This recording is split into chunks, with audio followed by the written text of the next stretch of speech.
संतो अचरज एक भऊ भारी। फिर से आ गया, संतो अचरज एक भव भारी। पुत्र धैल महतारी, पिता के संग संगे भई बावरी। कन्या रहल कुंवारी। और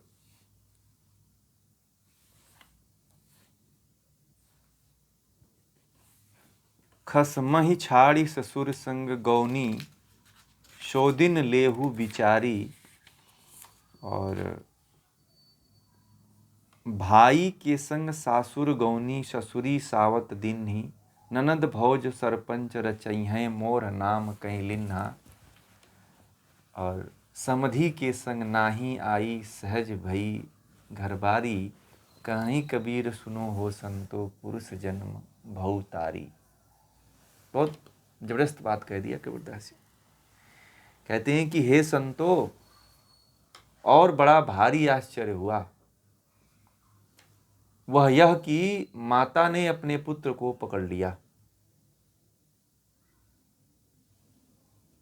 एक कुमारी कन्या थी, वह अपने पिता के साथ पगली बन गई। एक ऐसी बावरी नारी थी कि अपने पति को छोड़कर ससुर के साथ भाग गई। इस पर क्यों नहीं विचार करते? इसको देखिएगा, ये बात बाहर से लगने वाली परंतु गहरी बात है। एक स्त्री ऐसी थी जो अपने भाई के साथ ससुराल चली गई, तो वहां पर सासू उसकी सौत बनकर उसे पीड़ा देने लगी।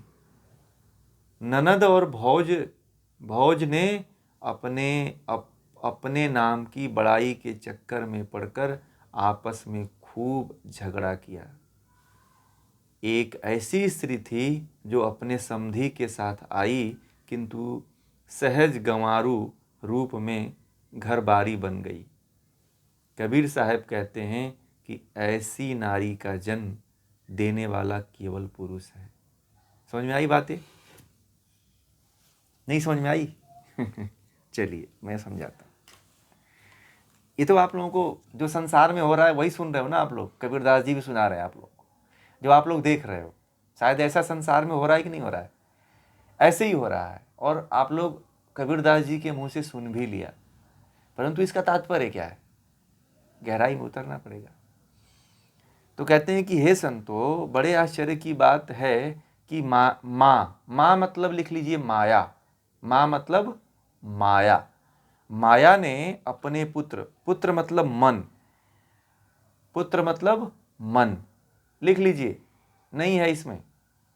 पुत्र मतलब मन को ही अपने प्रेम में फंसा लिया। मतलब माया मतलब माँ ने अपने ही पुत्र मन को फंसा लिया। माया क्या करती है? मन को फंसा करके अपना काम निकालती है। देखिए कबीरदास जी कितनी गहराई में उतरे हुए हैं। आप लोग कभी सोचोगे कि जीवन के हर पहलू को कबीरदास जी ने टच कर दिया है। हम लोग कभी ऐसा सोच सकते हैं क्या? इतनी गहराई में पहुंच सकते हैं? कभी नहीं पहुंच सकते। तो वही कहते हैं कि माया ने, पुत्र कौन है?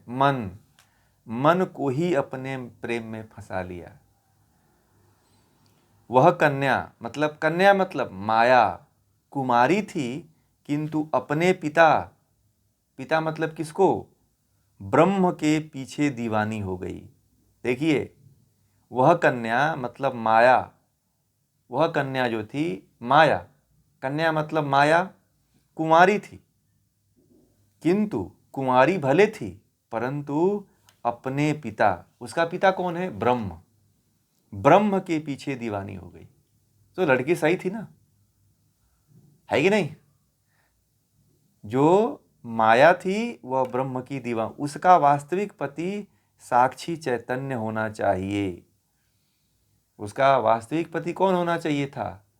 साक्षी चैतन्य मतलब जीवात्मा होना चाहिए था, परंतु उसने ब्रह्म को बना लिया अपना पति। किंतु यह चैतन्य पुरुष को छोड़कर अन्य देवों के साथ चली गई।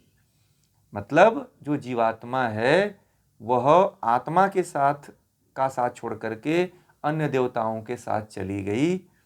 इसका विचार क्यों नहीं करते हो? आगे कहते हैं कबीरदास जी कि वह अपने भाई, देखिएगा, वह जो माया है वह अपने भाई मतलब अविवेक, जो आपके अंदर अविवेक है, अविवेक के साथ संसार रूपी ससुराल में आई। अपने भाई के साथ संसार रूपी ससुराल में आई और भक्ति रूपी सासू से सौतियाडाह करने लगी। सुनिएगा, बहुत गहरी बात है।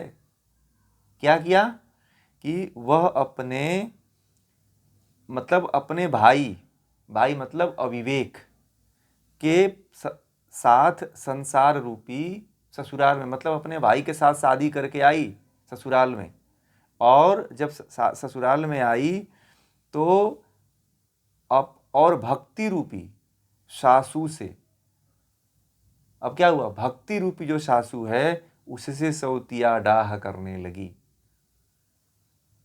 कुमति रूपी ननद, कुमति रूपी क्या है, ननद, और अविद्या रूपी माया ने सारे संसार का प्रपंच रचा है।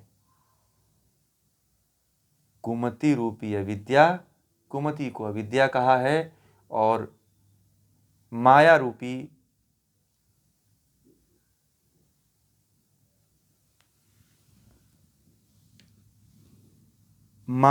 अविद्या रूपी ननद, कुमति रूपी ननद और अविद्या रूपी माया ने सारे संसार का प्रपंच रचा है तथा सारे ममत्व का कारण बन गई है माया और अविद्या। वह समत्व बुद्धि रखने वाले, समत्व बुद्धि वाले संतों के साथ नहीं रहती। माया एक काम है कि यदि माया किसके साथ रहती है, जो थोड़ा ज्ञानी है, समत्व की भावना रखता है, माया और अविद्या उसके पास नहीं जाती है।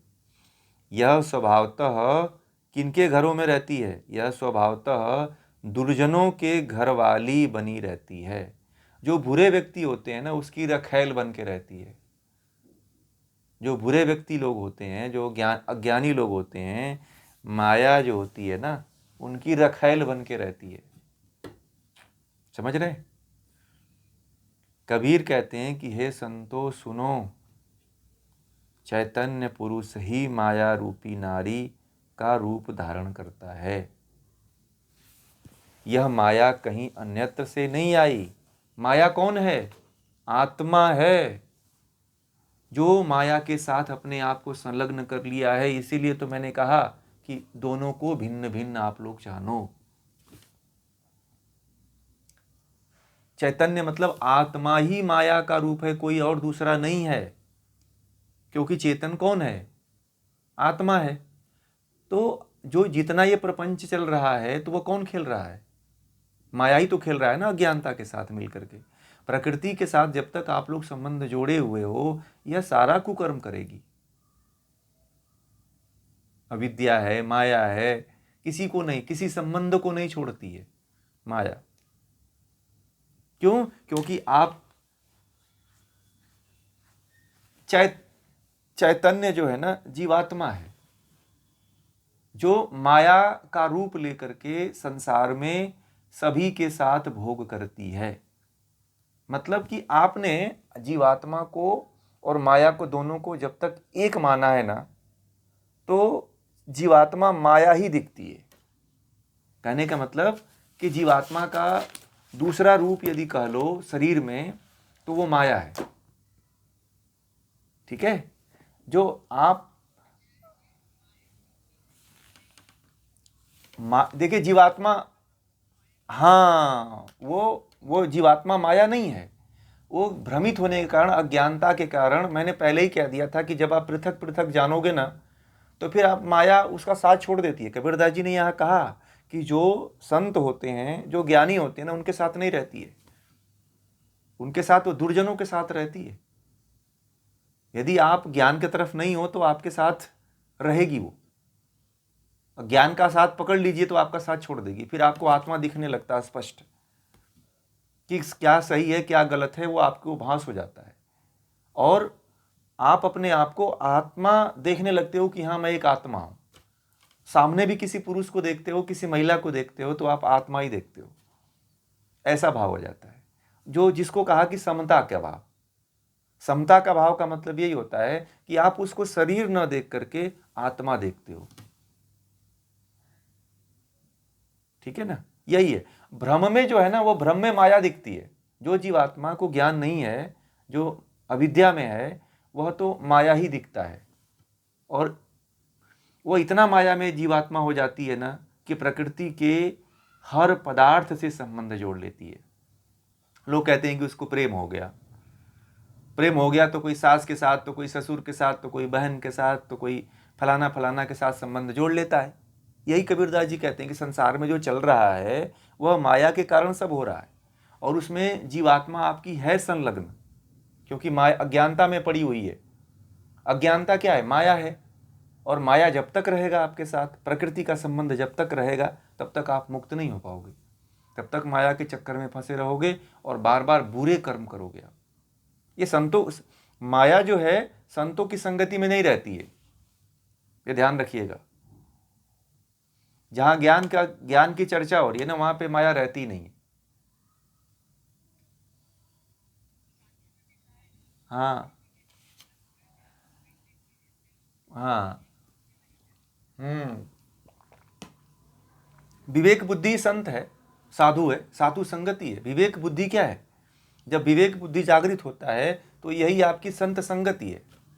आपके अंदर का संत जाग गया, आपके अंदर का साधुत्व जाग गया, आपके अंदर का महान आत्मा जो है जाग गया।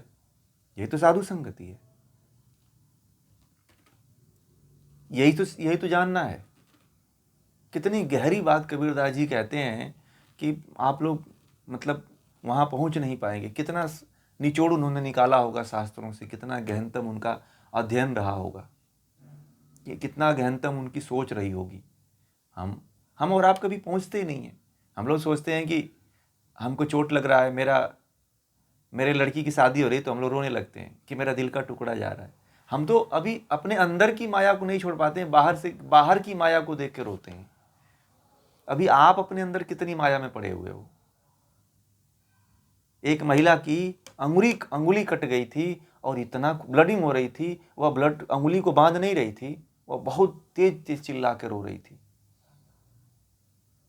समझ रहे हैं, ये घटना ट्रेन की है। वो खिड़की बंद कर रही थी, मैं भी था।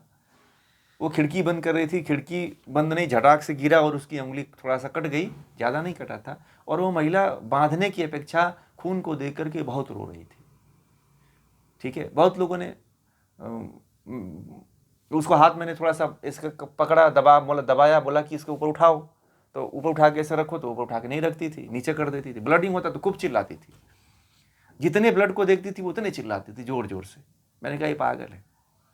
फिर लोगों ने कहा कि अरे ऊपर रखो आप उंगली। फिर एक महिला ने कपड़ा दिया तो उसे बांधा, तो फिर कपड़े में से भी खून निकला, तो फिर जैसे खून देती थी खूब तेज से चिल्लाती थी।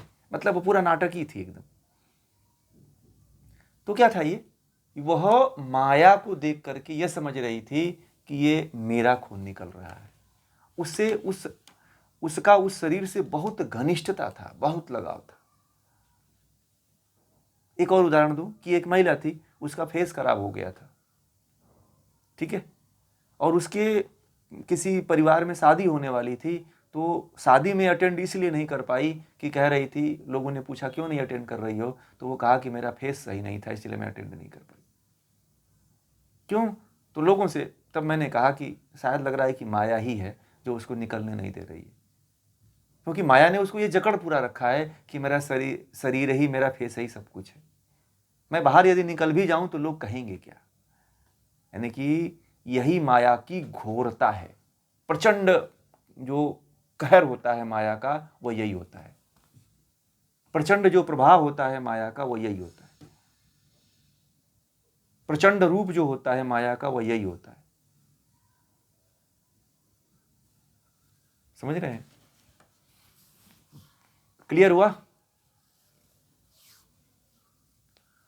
पूनम जी,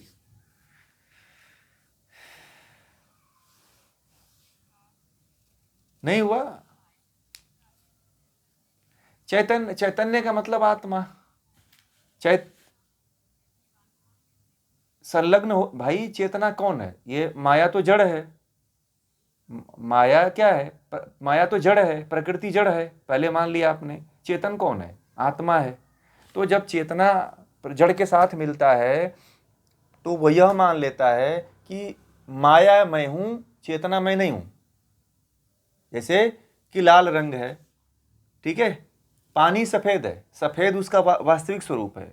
तो वह पानी जो है जब लाल रंग के साथ मिलता है तो वह यह मान लेता है कि मैं क्या हूं? मैं लाल रंग हूं।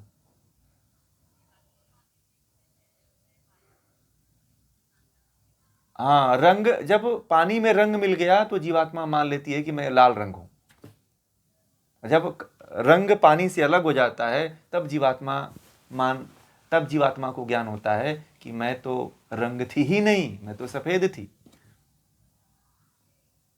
यही फर्क तो है, और ये फर्क केवल ज्ञान से आएगा।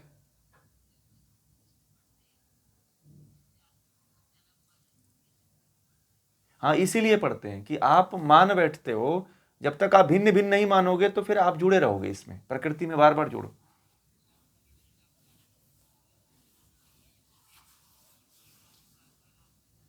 हाँ हाँ, बस यही पूरा सार यही है।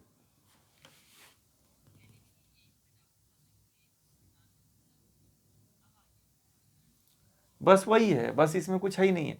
और ये इतना जकड़ा हुआ है कि फिर आप निकल नहीं पाते हो। समस्या यही है। आप अपने आप को एक जन्म से थोड़ी है, 1000 जन्म से मान रखे हो ना कि मैं शरीर हूं।